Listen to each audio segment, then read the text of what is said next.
The DM screen for Icewind Dale, Rime of the Frost Maiden, is actually pretty cool.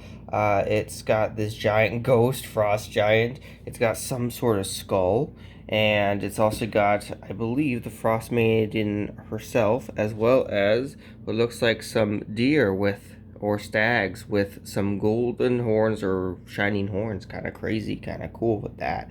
However, actually looking at the material, we can go ahead and see that the first thing that it actually details is the Caves of Hunger, which is interesting because it's only one part of the adventure that it details. I don't know why it does that. It's just a single thing. So that's not as useful. However, the next one is actually all of the different towns. This, I would say, is a bit more useful because it does detail all the different quests and what pages you can find them on, specifically, as well as their population and their leader's name.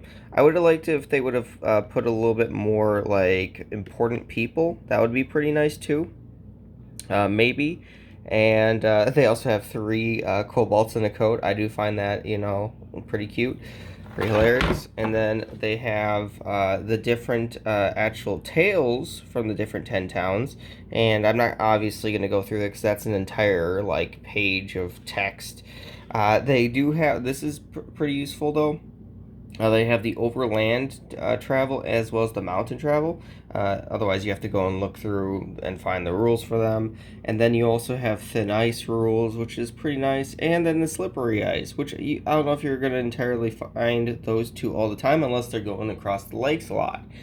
And yeah, so this Tales of Ten are alright, but you're still gonna have to know what they do beforehand before you read them. Then we also have a few other things like the Wilderness Survival, which is actually pretty good because it details extreme codes and it's just kind of a good reminder on the DM screen. And then Frigid Waters, so if people do ever fall in, they can go ahead and you know what to do. You don't have to flip through the book and be like, oh wait, I need to find out. And then I guess the other major thing that they have is actually the different monsters. They have wilderness encounters, like so the random wilderness. They have the number that you will have per day, as well as the awakened one, which will occur usually in the adventure, and then they also have some druid friends. So these are pretty good overall for just a variety of like encounter building, and well. I wouldn't use some of these because, like, there's a dragon, for example. But you know what I mean. So this is pretty crazy, pretty cool, and I'd say it's worth the money, despite that.